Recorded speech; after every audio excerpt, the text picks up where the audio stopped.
আগে ছিল বক্তা, এখন হয়েছে টিকটকার। চুলের কাটিং চেঞ্জ করে এখন নায়কও হতে যাচ্ছে। প্লিজ, এটা আমার পার্সোনাল একটা বিষয় যে আমি আগে ইমাম ছিলাম, এখন নাই। বা আগে ওয়াজ করতাম বড় বড় মাহফিলে, আমার ইউটিউবে ওয়াজ আছে, আপনি সার্চ দিলে পাবেন। আমি ছেড়ে দিয়েছি।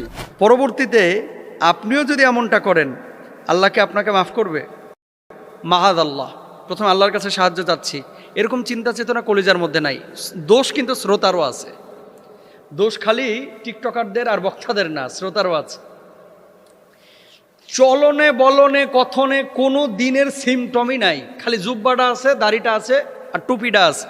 ঠোঁটো লিপস্টিক মারিয়া, তারপরে এলোমেলো কিছু আলোচনা, আমার এখান থেকে কুদ্দুর, মিজান ভাইয়ের ওখান থেকে কুদ্দুর, শাইখ আহমদুল্লাহ সাহেবের ওখান থেকে কুদ্দুর, আরেকজনের থেকে নিয়ে এসা কোকিল পাখির মতো, তুতা পাখির মতো থরথর থরথর করে বলে ফেলায়।